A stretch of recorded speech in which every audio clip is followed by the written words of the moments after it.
nobody could really tell I was Amy. Because Elf is supposed to be a boy.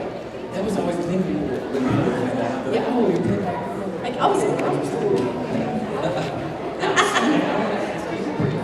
about a similar question about being bad. Ooh, well, so did you have a suit, the voice suit? Okay, I was a suit actor. I actually came on the very tail end of season 1, but the scene I shot never aired, so it's just easier to say seasons 2 and 3. Now, the reason I got the part was because I fit the suit. No, seriously. I was actually on set as an extra in an episode, the football episode, where Tommy's trying out for the football team.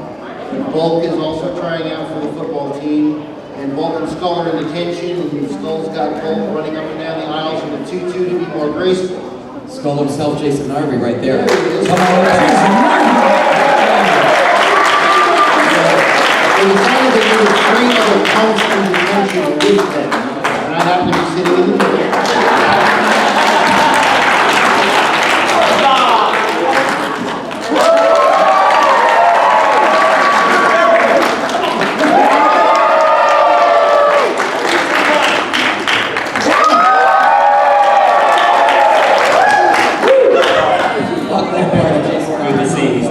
Well, because I was in a punk costume that I provided, they didn't want me shooting any other scene, so I was doing a lot of sitting around doing nothing, and they said, how tall are you? What's your shoe size? Here, come try this costume on. We need to move this monster next week. Now, I hadn't even seen the show yet. Literally, I signed up with the extra agency on Tuesday. They called me Wednesday to say I needed to work Thursday, Friday. Thursday, I'm there as a punk. I try on the suit. Great, we'll call you Monday. We'll be on location Tuesday. This is all, I have no idea what's going on. Shoot the scene, and of course, the first take, all I know is I'm a monster, so I'm playing, evil, more Goldar, and they're like, cut, you haven't watched the show yet, have you? I'm like, no, sorry, I'm not that kind of monster.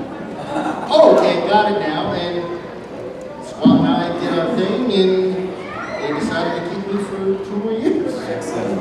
Excellent. It's so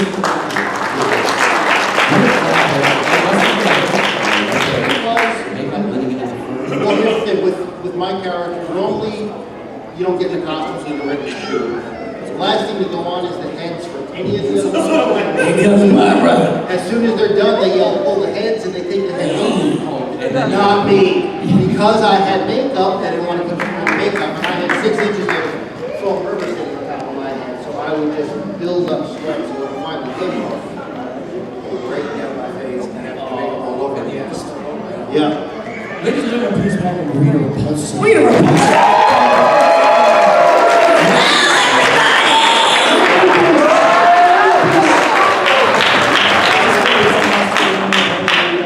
Danny, good to see you, sir. Good to have you on board. I know we're going to some guys as well, but I wanted to give you a chance to say some cool stuff.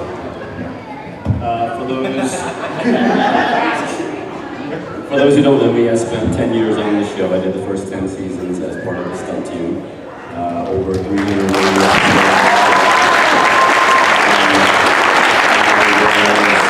was originally on the stunt team. I doubled for Walter a lot when he would turn into the Black Ranger. I also did a lot of the suit acting for Rito Repulsa.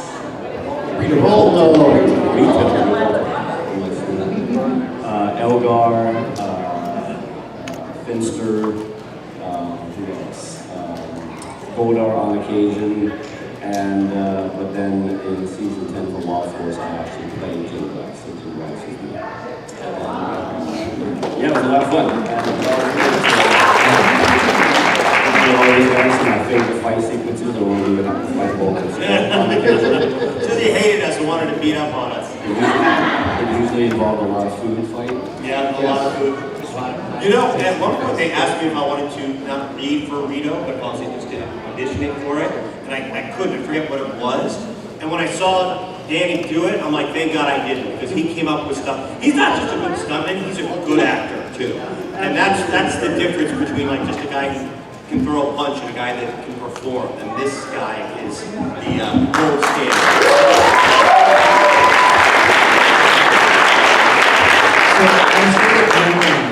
That 30 years later we would still be doing panels and conventions and things like this. Going back since this is specifically the day of the dumpster. Man, you're gonna have to sit down.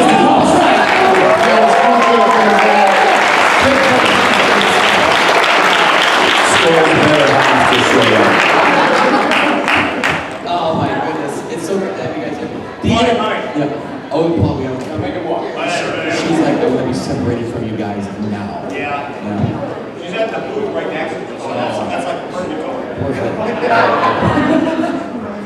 Awesome. Can't wait to see Yeah, they want to know something on both of you. Come on. you see the episode of cake flies across the room, it only hits you guys. Look how the Navy sits up like, oh, hey, oh. If you hear something talk to the mic, don't listen.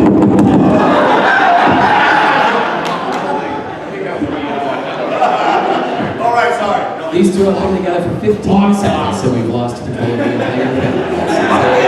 Surprised it took that long. Yeah, that's 15 more seconds than I expected, to be honest. Yeah. Going back to David Dumpster, I've said David Dumpster so many times. What is going on? Oh my goodness, that's the same show, ladies and gentlemen!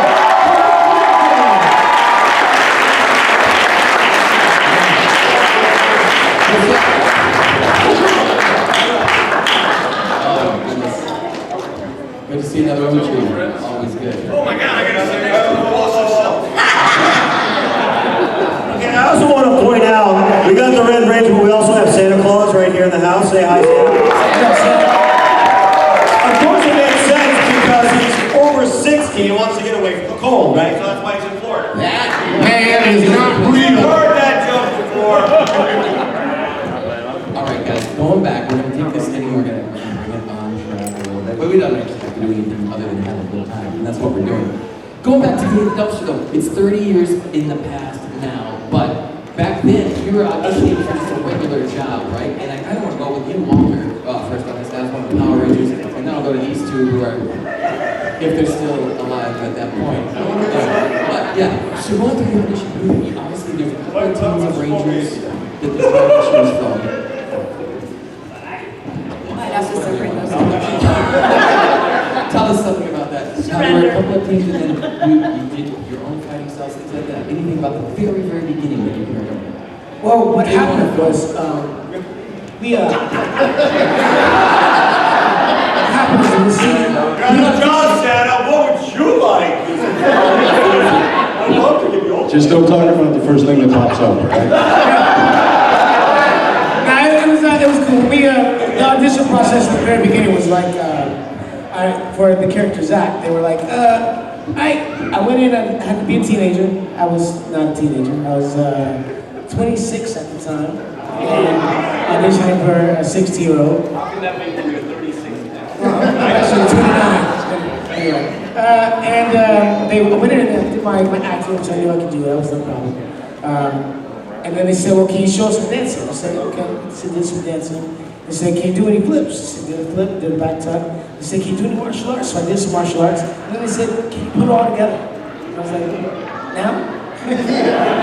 That's a lot to put together right now. Okay, let me think. And I came up with the idea of, I started off like a kata. So I like bowed in, I did some hip hop moves, doing some break dancing in, did a swipe, hit the floor, came up with a back tuck, and I bowed out, and they were like, come back again tomorrow. So after about 2 weeks of auditioning, they had 3 casts. They had a short cast, a tall cast, and kind of an older, like a character cast that they took to the networks. We were the tall cast. We were the short cast. And so they had us all perform in front of the network. So there were like 3 Zachs, right? And so one Zach, his name was Wiley. He was a Michael Jackson impersonator. So his hip hop kid was kind of like kind of a Michael Jackson. Like a moonwalk. He actually did a Michael Jackson movie, but his style was like Michael Jackson. And the other guy was a little older, and he had some hip hop, but he wasn't a great martial artist. And so when I got to step up and do my thing, it was like everybody was really impressed. And so hip hop kino became a thing. It was like they threw it in the script and said, the script was saying, and Zach does hip hop kino. So we'd have to come up with stuff, and I'd be showing Daniel like, hey, I came up with this routine. And he'd be like, that's cool. You did what? What the fuck now? But we came up with great ideas, and it was awesome. And here we are 30 years later. Yeah, and congratulations on the journey it's been. Thank you. Hey, did you guys see Power Rangers Once and Always? Yeah. You see, I brought back a little bit of hip hop cue for y'all at the end. I was like, okay. when they called me, I said, I definitely want to do some hip hop kilo, and they were impressed. They're like, really? Yeah, I can still do it. I was like, okay. It just hurts more than that's it. It definitely hurts more the next day. You can still do it, yeah. No, Austin St. John, the Red Ranger.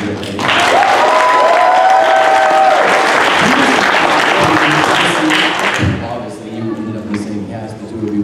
But your audition process was different because you were considerably younger than some people, right? If you don't mind telling that kind of Hey. It's no. Well, that's what I meant. Sorry. Yeah, I wasn't old like Walter. At the time. He still got that baby he still face, looks though, right? younger than all of us. Yeah, what's the secret again? Is it cocoa butter and sleep? Cocoa butter and positivity. There you go. Yeah, I signed a contract at 17. I was 18 when we started the original pilot that came out. It's out. You guys know of it today. And man, all of these guys knew more than I did. Like all of them. All of them had acting experience. All of them were pros. I knew nothing about acting. I had no idea what the hell it was to be a man. I just turned 18. And at 18, raise your hand if you're like, I'm a man now, I'm a man. Like, you were that guy, right? You're 18, you turned like 6 foot tall and bulletproof. That was me. But I was far from bulletproof. So I literally was with guys like Walter, Annie, and the rest of the cast. We would go over to Bob's Big Boy across from the auditions, and they would literally walk me through how not to be an idiot in front of the camera. And you know, they taught me everything really that I knew initially. Walter would teach me that, hey, when you're going to say a line, maybe you should do something like, let the camera see your face! Oh, you mean don't turn my back to that big shiny thing in the lens? Okay, that makes sense, right? So my learning process, I mean, I sparred with probably one of the greatest choreographers of all time. They literally had an 8th Dan in Waterloo. His name was Yamashita Tadashi, and he did Blade choreography. He was doing all of the Wesley Snipes films. He was doing all the Sean Connery action bits. He was the man, and I can remember the director, Strat Hamilton, was like, "Hi, Mike. Listen, I'm gonna get a spot with this guy right here. He's born. The highest rank I had at the time was the 2nd Dan, and I thought I was gonna die. It's like this guy's, and he was little dude, but he was like the angry hobbit. He looked like he ate 4 children. He looked like he ate 4 children before he came to work that day, every day. And but God, he was so good. He was like lightning in a body. So I got to spar with him, and I got his approval. And I learned from everyone because I didn't know what it was to be a man. I didn't know how to be an actor. And Paulie and Narvi were the two I looked up to a lot on set because they were funny as hell, and I could tell they knew their shtick and they knew how to make it work. So it really was just eyes wide open and paying attention to people that were a whole lot smarter than I was.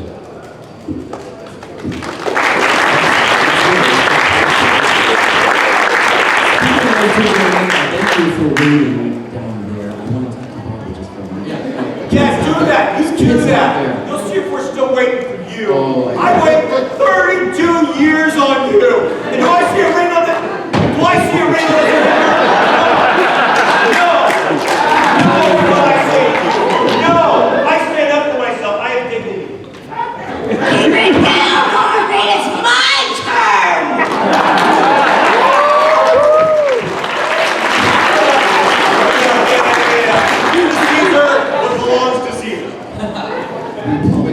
Before we start, you need an aspirin. You got anything? It's coming. It's coming. It's hard not to.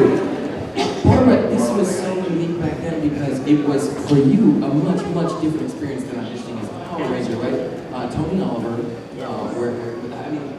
was putting it all together in the show on. But what was that audition like? Because it was basically, here's some footage of something no one's ever seen. You played a cool guy, you tried that shit. I don't know, like how did it Okay, play? this is the story.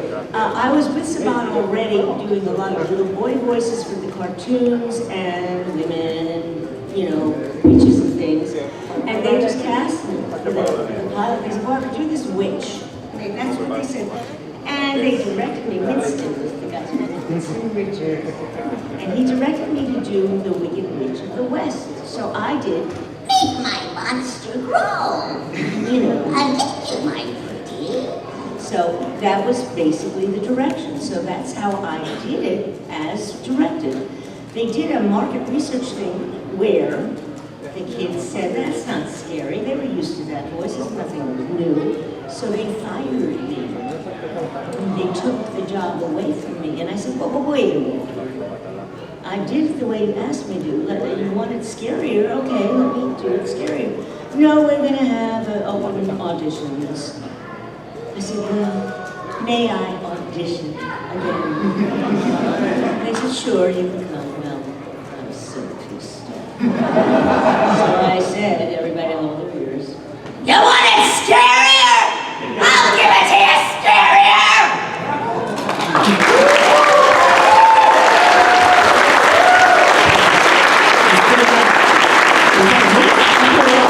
I know Carrie gets that hurt after a while. It's like, some people are contortionists, I'm not that. What a perfect segue to Bulk and Skull. Contortionists. Thank you. That's so cool. Gentlemen. I'm going to use the term loosely. It's very good to see you. Very good to have you here. You never call. That's on me. That's on me. I love you, Mark. See, Austin loves you. So I found a man who appreciates me for who I am. I do. Oh my gosh, you guys. So, as Austin was saying, you, I think this audience is going to agree, have amazing comedic timing. You work together like any comedy duo in history. You are on that level, no matter what happens. You got Stella, Laurel, and Hardy, Bulk and Skull, and Jason and Paul, I should say, because you really have that talent. But when you went in for Rangers, were you, not you two specifically, but were you tag team auditioning to be these kind of guys, or what was that like? Because your characters didn't exist in the previous show. True. Yeah, no, so I got asked to come back after our program planet, and they decided to write a character around me. And then, of course, you need Flacco. Well, and Flacco in the original one was made the both lines didn't change that much from the original test to the original. And so one, so they made him the lead because he could act really well. And he had good timing, and we had repertoire with Albert, Surreal Bull, character development back those days. They trusted Paul with it rather than anyone else. So like he can really hold it down. And then they brought in a series of greasers. And they got the job as he rolled out of delivering parts for Ford in his muscle car. Yeah. That's, I showed up for the audition. I was working that day, so talking about greasy. Literally had motor oil all over me. I just threw a greasy leather jacket over it. I'm like, all right, so I know I'm supposed to be a good-looking guy.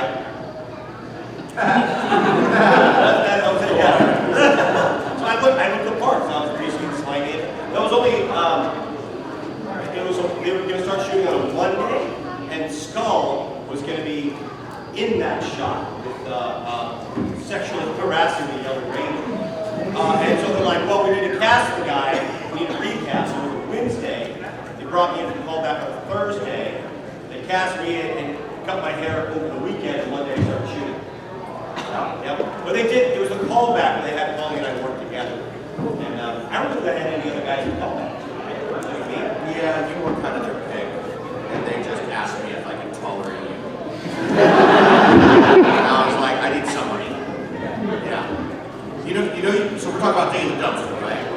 You know, at the beginning of the series shoot, when we were filming in Culver City, California, they didn't let us see the Japanese footage. Like, we didn't really know what we were doing.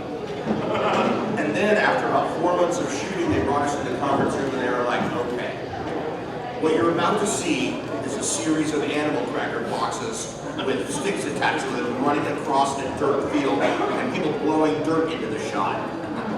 And then we see the T-Rex and it's like you can almost see the Japanese guy's hand at the bottom, like the puppeteer hand. And we all turn to each other and we're like, oh, we're going to be done in 3 months. This is so bad. We are so bad. And it was not the case. On the second day, it was #1 in the world. And they're like, oh, I guess people like animal crackers.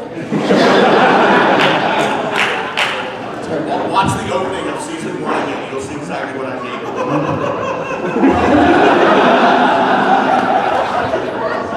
it's funny what becomes a phenomenon, right? And I'm glad it was you guys. Now, who out here has questions for some of these guys? I'm sure you guys do. I'm gonna come around as I bring the mic around to you guys.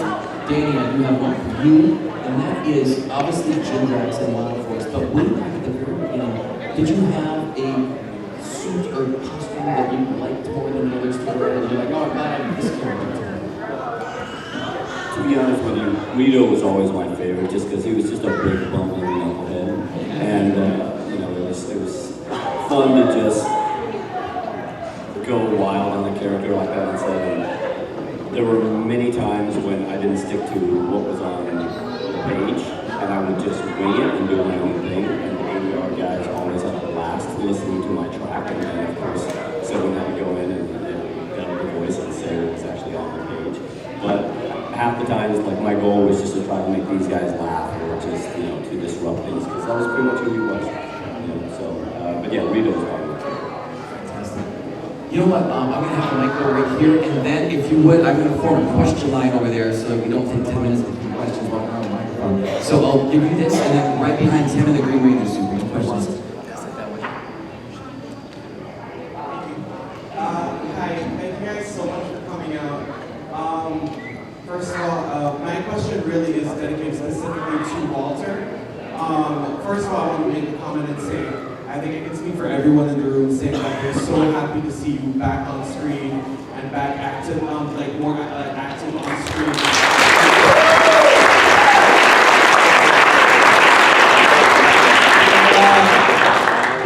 My question is, and without going into the negatives of stuff, I think you and David have spoken about your experiences, back in the 90s filming the show. I want to know about what was the sort of like the emotional and mental processes that you went through when you got the offer to return for Once and Always. Unfortunately, we don't have David with us today. But what was it like working with him again and being co-stars again? It's really great to see you guys get your flowers on screen. Well, I can say that first and foremost, when I was already feeling like, you know what, man, I need to get back on the show. I mean, it's a non-union show, which is what's kept me away from it, is because it's non-union. And when I got the call, I was like, I would love to be on the show again. I needed to be union. They're like, it's union. I was like, yes! Oh man, it's union. Okay, yeah, let's do it. So let's do it. I was excited to go to New Zealand and do the show and to reprise my character. It's been 28 years, y'all. 28 years since I've been on the show. And I was excited about it, and I told them, so I want to make sure we put some hip-hop keto in there. They were like, really? I'm like, yeah, I still do. Still got it. So to go back and be on the show and be working with David again was amazing, because it was like, it's so familiar, because David and I have done a lot of Comic-Cons together, and David and I have grown as Walter and David. But Zach and Billy have also grown in the same way. So it was kind of interesting, because David's very particular, and I'm kind of a wild, happy, go-lucky guy. And so that kind of like translated into our characters anyway, as well. And then to be back. And I tell you, the last day I was shooting, they said, okay, it's a wrap for Walter Jones. And last time I left the show, I wasn't expecting to leave the show. I was expecting to go walk away off the set, negotiate, and be back the next week. Like make a better contract, and everything would be better, and it never happened. So I never got wrapped. So when they wrapped the show, I was like, I got teary, man. I was like, after 28 years, I finally was wrapped on this show. It's been such a big part of my life for 30 years, and it was wild. It makes me emotional. And then to see the show it was just, the nostalgia was crazy. I know it was nostalgic for you guys, but it was also nostalgic for me. When I watched it, when we shot it with the director, somebody reading Rita's voice, right? So we didn't see that when we were doing the scenes. But when I saw it, and Rita's voice was there, oh my gosh, I got chills. I was like, that's Rita. It was like, I got the same feeling you guys got. I got, to see the Zords, I had so many moments. It was just like, man, this is so cool. You know, the nostalgia was real, and it was real for me, and I know it's been real for you guys. So it was an amazing experience, and I'm happy to be back.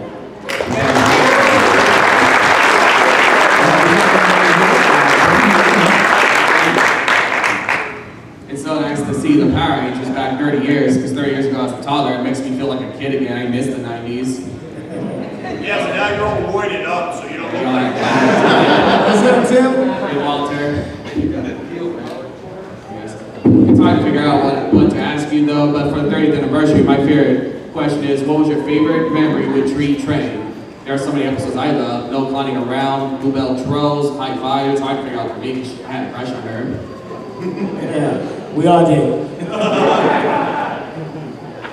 The cool thing about Tree was she was just a really great-hearted person.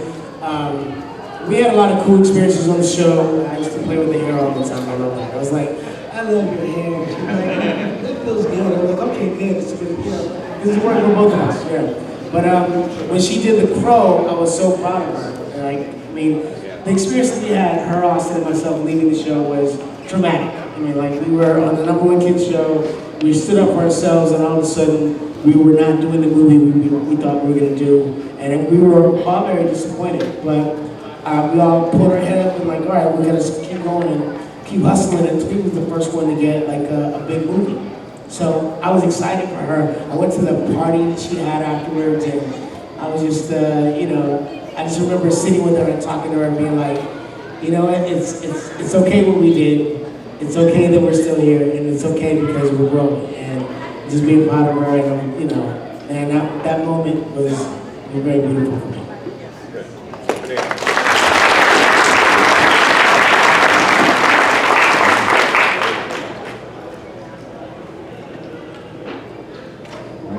Well, guys, it's wonderful to have nearly all the cast of the original MMPR here today.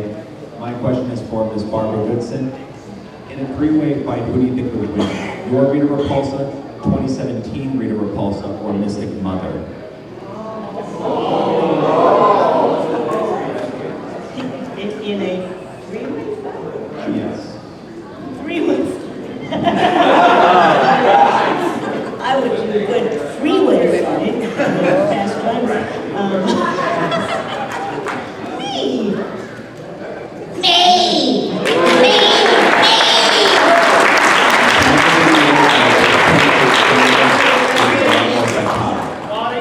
But nothing beats the original. As Robo Rita, yes, but for 2017 Rita, she is a bit more psychotic, but you can never beat the original. Exactly. This is with you. It's Robo Rita. Gotta go OG. If you're not OG, you're not OG. Welcome, good to see you. Awesome, welcome to home. My question is for the Rangers. Working with the Rangers, was there a trail there, or was it just a voice, or like what was the plan? Like in the command, was Zordon's In the command center. Actually, Zordon was a tennis ball that was taped to a piece of black duvetine about 25 feet in the air. So we only saw David like one time. He shot for a single day and a half or something, and then they're like, you know what? We're just gonna blur your mouth and use your face forever. Thank you for playing Power Rangers. Yeah, that about sums it up. He literally just put duct tape up on the curtains, and that's where we look. That was the day that was like the hardest day to work, because it was a full day of Command Center, because we would shoot two episodes a week, and two episodes. We do four episodes every 2 weeks. So you do all 4 episodes in the same day. Oh yeah, and so that would be like 4 episodes of the Command Center. So we're like, wait, so what's happening right now? And we'd be like, we have to look at the globe, look at the globe, look at the wall, look at the globe. Without a hint of irony, they called those blocks of shooting episodes clusters. And then for Zordon, his lines, we had a script supervisor that would read his lines off camera. And then that of course wouldn't make the take, and they would dub over that part. But that's how we could react to whatever he was saying, but he wasn't there. And In it's- fact, I never even met him until I did Power Morphicon. David Fielding, I never met until that. And it's kind of funny because when the script suit, her name was Janie, and she was, for me, she was kind of like a mother figure. I loved her to death. She's an amazing person. But she wasn't an actress. So she would be reading the line off camera, and we're supposed to be looking at Zordon past the camera, and this would be her. Rangers, you should teleport to the command center immediately. This is where acting comes into play, because now what we hear is, Rangers, teleport to the command center immediately. Right away, Zordon, this is how I'm serious. So it's kind of... The command center was easier for Austin once he learned to move his neck. Actually turning your head independently. Steve's still working on that. Not everybody can do it, it's a skill. It's a skill.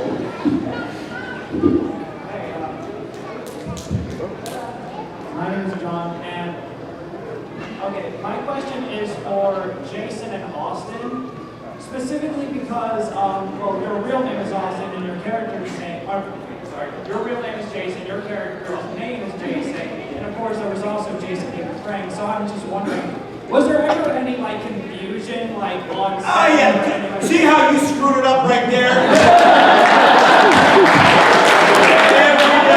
every day before our first cup of coffee. Okay, so yes.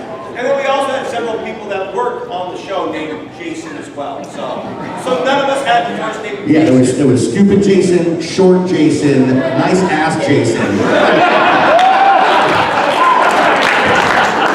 Yeah.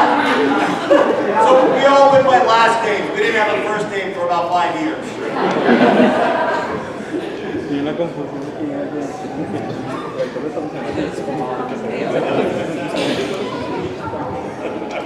Hello everybody.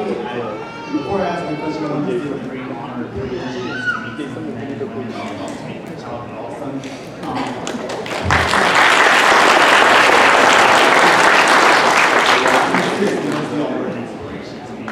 My question was for Mr. Schreier. Am I pronouncing that right? I'm horrible at pronouncing that.